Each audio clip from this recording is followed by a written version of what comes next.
Greetings, superhero fans. Today we have the Batman vs. Superman Dawn of Justice 6-inch Wonder Woman action figure.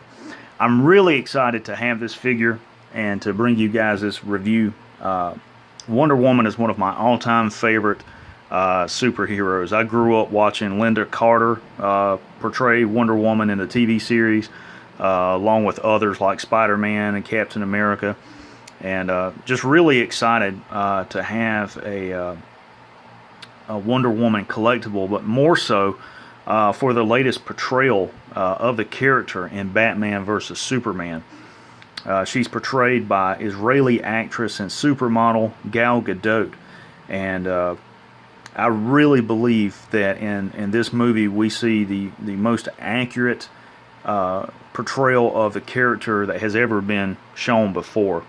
The actress really just knocks it out of the park, and Gal Gadot will be reprising her role as Wonder Woman in the 2017 standalone movie, which is currently filming right now. So for those of you who don't know that much about Wonder Woman, she is the daughter of Zeus, actually. She is a demi-goddess and the warrior princess of the Amazons. She was known as Princess Diana of Themyscira, and she currently has an alternate identity known as Diana Prince. And I won't really give away any more details than that if you haven't seen the film yet. There's other information I think that they kind of hint at and share there. But she is just an incredibly strong character. She has an awesome personality. She's very compassionate toward humanity, and very lethal in combat. You know, she was trained to fight from birth, and she is probably the most awesome fighter out of all of the characters you will see in the Justice League or the DC Universe. She is just awesome, and the actress really nails this character. So this is from the basic 6-inch assortment line of figures. They have 9 points of articulation, 2 accessories. The paint apps are really nicely done, and the figure actually has a nice resemblance to the actress. And that's one of the things that I always look for when I'm purchasing collectible action figures, be it from video games or from movies or television.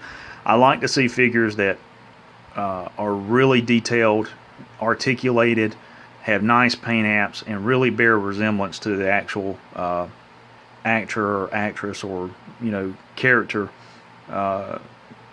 especially those from video games. Now, Mattel also has the multiverse figure assortment, which sell for about $19.99. They have 20 points of articulation, and that figure assortment is really geared toward adult collectors. They have a lot more detail to them, nicer paint apps. There's some slight variations in the sculpting of those figures versus the ones before you, and their accessories have better paint apps. For instance, the Wonder Woman multiverse figure has screen accurate looking weapons and her shield, versus this particular figure, the sword and the shield are just bare gray plastic. Now the shield does have the detailing that you see in the film, but there's no color variations to it. So for those of you who are just strictly looking for the collector's line, the multiverse figures are the way to go. However, I plan to collect both of them for the price point that these sell at $8.76 in Walmart, $12.99 in Walgreens and other retailers. They're just extremely detailed. They're nice, good for displaying, that sort of thing, and just a really well done character. And for those of you who aren't aware, from the actual concept and design of an action figure until we see it sitting on the store shelves is about 12 months. And Mattel really put in a lot of effort to these figures. There's a lot of nice sculpting to them, a lot of detailing there, and I really appreciate the effort and work that they put into producing action figures that are worthy of the characters that they represent.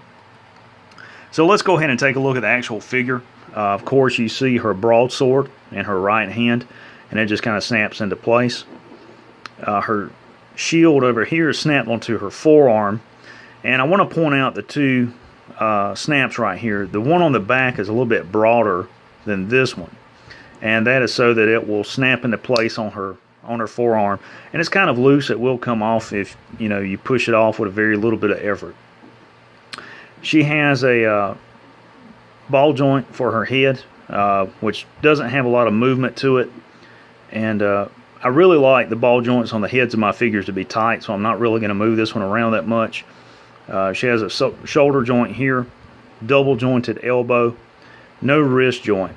She has a hip joint and a knee joint. So you're very limited in the poses that you can produce with this particular figure, whereas with the multiverse figure, there's more points of articulation, so you can have greater posability with it. Still, this figure looks really, really nice, and that's why I picked it up. And it's just really incredible, and I'm really glad to see a modern incarnation of Wonder Woman portrayed so faithfully by Gal Gadot. So if you haven't purchased this figure already, go out and pick it up. And if you haven't seen Batman vs. Superman: Dawn of Justice, please do so when it's available. And thank you guys for taking the time to watch my video reviews. If you haven't seen them already, if you're interested, I have other reviews on my YouTube channel of Star Wars, Halo. And the last couple of weeks I've been kind of slow in putting things out due to my work schedule. But I've got other things in the works coming down the pipeline for you guys. So be patient and just keep checking back. Subscribe to my channel if you guys want to communicate or discuss any of the figures or characters or anything like that. Feel free to do so. I also have a fan fiction page on Facebook called Orion's Belt Creations, and that is specifically for all the fan fiction that I write and that sort of thing. And again, thank you guys for stopping by and watching my video, and you have a great day.